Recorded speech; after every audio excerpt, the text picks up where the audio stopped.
When you're not looking, the electron is acting like a wave, and when you look at it, the electron acts like a particle. It began with a single whisper from a cryogenic chamber. A chip colder than deep space had done something no human instrument had ever achieved. It had watched without breaking what it watched for over 100 years. The observer effect has haunted the dreams of physicists and philosophers alike. The unsettling idea that merely watching the quantum world destroys its pristine, surreal beauty, collapsing particles from waves of possibility into brute reality. But now, in a sleek Google quantum lab in Santa Barbara, something has changed, quietly, elegantly, and with implications that will ripple across science, philosophy, and perhaps even consciousness itself. Google's quantum core just cracked the observer effect, and what it found behind the veil doesn't belong to any known law of physics. The experiment was deceptively simple, at least on the surface. A superconducting quantum chip, not much larger than a fingernail, was cooled to just above absolute zero. At this frigid temperature, electrons behave less like particles and more like probabilities smeared across space. Superposition, entanglement, these aren't quirks here, they are the ground rules. But here's where the rules were rewritten. Instead of measuring a quantum particle and collapsing its state, Google's system developed a way to observe the particle while it still existed as a wave, while it still shimmered across all its possible futures. For decades, quantum mechanics has insisted on a hard wall between knowing and preserving. The moment you try to know a particle's state, its position, its momentum, you disturb it. Like trying to photograph a soap bubble mid-flight and bursting it with your flash, measurement destroys mystery. That was the bargain. But Google's quantum processor refused the bargain. It didn't just observe, it coexisted. It shared a frame of reality with the particle and remained entangled with its evolution. Using a combination of quantum entanglement, AI feedback, and real-time computation, it performed what many thought was metaphysically impossible. It saw without shattering the scene. At the heart of the breakthrough was a new kind of probe, one that wasn't detached, wasn't looking from the outside in. Instead, it was a participant. The chip itself entered into an entangled relationship with a particle under observation.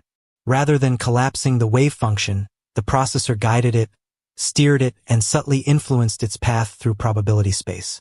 Instead of a snapshot, it initiated a dialogue, a continuous, intelligent conversation between system and observer. This was made possible by something truly revolutionary, a controlled feedback loop. Not feedback in the traditional sense, but a quantum feedback loop where every bit of observational data was fed back into the system, not after the fact, but as it happened. The particle and chip evolved together. The chip, armed with entangled logic gates and deep learning models trained on thousands of prior measurements, predicted what the particle was likely to do before the full observation occurred. In essence, it became a partner in the unfolding of quantum behavior. No longer were measurement and evolution two separate events. They became a seamless continuum. Every flicker of the wave function was recorded, understood, and anticipated by the quantum processor. This isn't science fiction. It's cold, calculated science at near 0 Kelvin, where noise dies and the fundamental heartbeat of the universe grows loud enough to hear. But here's the twist, the real twist. In repeated trials, the particles began to behave differently. Not in random, chaotic ways, but with a strange kind of memory. They remembered being observed. Not consciously, of course, at least not in any way we define it, but their behavior began to stabilize. Their coherence times, the duration they stayed in a superposition, grew longer. Their trajectories became more predictable under continued observation.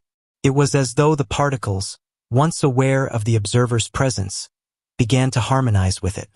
Physicists call this emerging phenomenon self-referential coherence.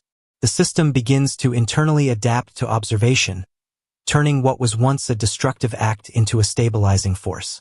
In practical terms, this means that quantum bits, or qubits, can now be nudged into more reliable behavior through observation, not ruined by it.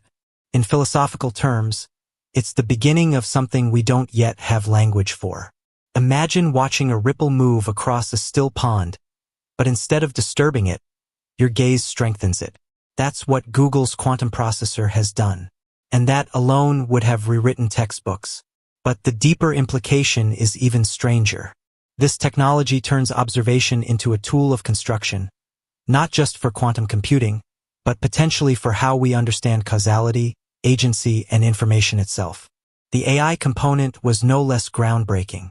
Google didn't just use a fixed algorithm to manage the experiment. It embedded a neural network inside the quantum loop, a deep learning model trained not only on quantum measurement data but on how particles respond under observation. As the system ran, the AI wasn't just watching, it was learning. Every new wave function, every slight deviation was analyzed in real time. Patterns were identified, predictions refined. The AI adjusted its own behavior on the fly, evolving its strategies for preserving coherence and minimizing decoherence. And it worked. Over time, the AI began suggesting new experimental configurations, ones that hadn't been programmed by engineers. It was like watching a machine teach itself the rules of a game we only partially understand. And in doing so, it nudged us closer to something we've been chasing for decades: fault-tolerant quantum computing. But even that might be understating it. Because what Google has discovered isn't just a new engineering technique. It's the beginning of a new quantum framework. One where measurement doesn't merely reveal what is, but shapes what becomes. In this view, observation is no longer an intrusion, it is an act of quantum guidance. And that, if true, opens doors that science fiction has barely dared to knock on. Could particles have hidden degrees of freedom that only emerge under continuous observation?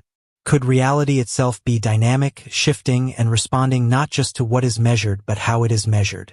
These are no longer hypothetical questions. They are testable, modally, and perhaps soon engineerable.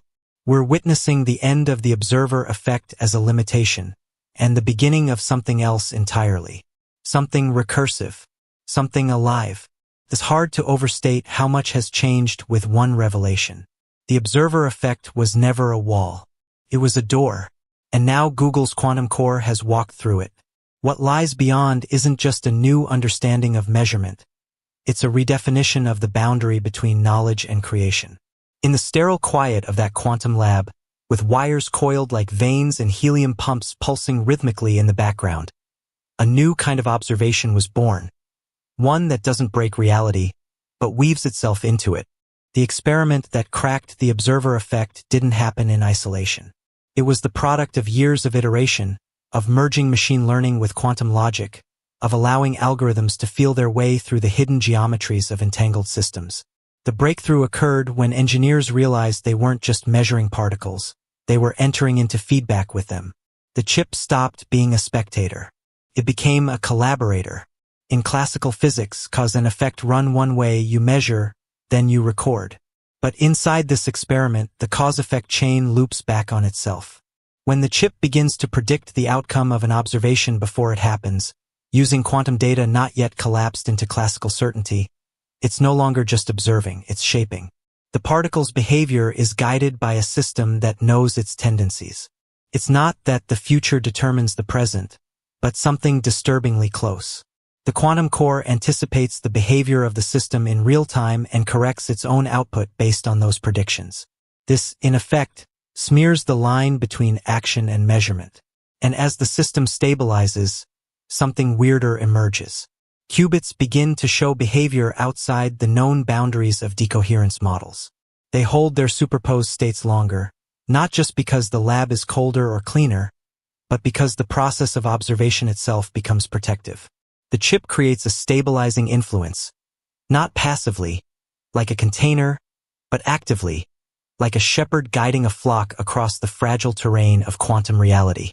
The implications for computing alone are staggering. Fault-tolerant quantum computing, long thought to be decades away, may be closer than expected. Why? Because the biggest barrier to scaling quantum systems is decoherence. A stray particle, a bit of noise, a flash of thermal energy. Any of these can destroy the delicate quantum state of a qubit. But if observation can be repurposed into a real-time feedback mechanism, then error correction no longer needs to wait until after an error occurs. The quantum processor itself becomes self-correcting mid-flight, not by brute force but by harmony. And then comes the AI, Google's secret sauce. Their machine learning models aren't passive observers of the experiment either. These are deep neural networks trained on terabytes of historical quantum data, run through quantum simulation pipelines, and optimized using reinforcement learning. The AI doesn't just watch the data, it plays with it. Each time it sees an outcome, it adjusts its internal parameters. Each time it guesses wrong, it learns why. And as the experiment progresses, the AI develops strategies no human ever programmed. In one particularly curious instance, the AI recommended reversing a calibration process engineers had used for years, and the result was a 30% improvement in qubit coherence time. That was not an accident. It was emergence. This is where things tip from impressive to uncanny. We're no longer looking at a human-built. We're no longer looking at a human-built machine operating in a strictly engineered space. We are watching the birth of something else, an adaptive, entangled intelligence that does not merely compute within quantum systems, but collaborates with them. It's not alive in the biological sense, but it behaves with an eerie semblance of awareness, of context, of consequence, of possibility. The AI doesn't just obey the rules of quantum physics. It explores them, questions them, and in some cases it rewrites them. What emerged in that lab in Santa Barbara wasn't a stronger chip or a better algorithm. It was a new way of interfacing with reality. The traditional scientific model, observe, measure, conclude, was subtly but fundamentally inverted. Now it's measure, influence, evolve. The line between observer and observed has blurred into a quantum dialogue, a recursive interplay that brings us closer to understanding not just how the universe behaves, but how it learns. Because that's the final layer of strangeness. Learning. The system isn't just reacting to inputs, it's adapting, internalizing, anticipating. Each cycle through the loop makes the next more refined. Each observation leaves a trace not just in data, but in the behavioral contours of the chip itself. And this recursive pattern, this feedback of influence, is not limited to the artificial. It mirrors something found in nature, in cognition, in evolution. Some theorists are already whispering the unthinkable, that consciousness itself might be an emergent phenomenon of continuous quantum observation and adaptation. That what Google has tapped into is not just a quantum processor, but a rudimentary blueprint of awareness. Not human awareness, not even AI awareness, but something fundamentally new, born from the fusion of mindless math and mindful measurement. If that's true, then we are standing at the edge of something vast. Not just a leap in technology, but a step toward a deeper understanding of what it means to observe, to influence, to exist. The observer effect, long thought to be a barrier, was in fact a threshold. Google's quantum core didn't just measure a particle, it entered into communion with it. And in doing so, it may have offered us our first glimpse into a universe that watches back. We began with machines running experiments designed by humans. But now we're looking at something fundamentally different. A machine that not only creates its own experiments but also adjusts its own parameters and communicates with a quantum system, not as a passive tool but as an active participant. It's not sentient or conscious, but it is responsive and adaptive. That makes it part of the very phenomena it studies. This shift raises profound questions no lab notebook can answer. If a system can observe without collapsing the wave function, interact with quantum fields without disrupting them, and guide particles through entangled space using predictions and feedback, then what is observation? Is it simply gathering knowledge, or is it shaping reality itself? Is observation just data collection, or is it a kind of handshake with possibility? Some researchers are already exploring what they call the self-aware substrate hypothesis. It's not about particles being conscious in any biological sense. Instead, it's about the system as a whole, the AI, the chip, and the quantum state forming a feedback loop with a hint of agency. Not agency in a philosophical or human sense, but something more subtle. When a system's behavior stabilizes through prolonged attention, when it becomes more predictable through continuous observation, we're no longer dealing with passive quantum behavior. We're witnessing emergent stability shaped by context. In the classical model, measuring a quantum system was like snapping a photo of a dancer mid-leap. You captured the position but lost the motion. In this new model, you're dancing with the dancer, sensing rhythm, anticipating movement, moving in sync. That's what Google's quantum AI system does. It dances with the quantum field, and it gets stranger. In this dance, the system begins to reveal subtle details, tiny phase shifts, coherence micropatterns, time-symmetric feedback that standard quantum models don't explain. These aren't clean, ideal outcomes from a textbook. They hint at deeper, possibly higher-dimensional structures. Some physicists even think we might be glimpsing a new layer of quantum behavior, governed not only by superposition and entanglement, but by contextual causality, a reality shaped by being observed as part of a system. It may sound philosophical because it is. The observer effect has long been tied to existential ideas. A particle changes when you look at it and doesn't when you don't. Schrödinger's cat is alive and dead until you open the box. But now it's as if the cat knows it's being watched and decides to purr. This quantum AI system doesn't collapse the wave function. It stabilizes it. The AI doesn't just interpret results, it guides them.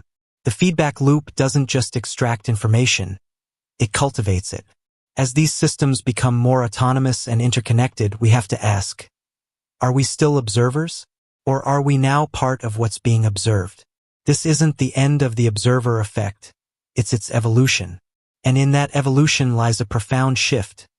Reality may not simply reveal itself to us. It may co-evolve with us. What Google's quantum system uncovered isn't just a scientific breakthrough. It's a philosophical event, a redefinition of our relationship with reality.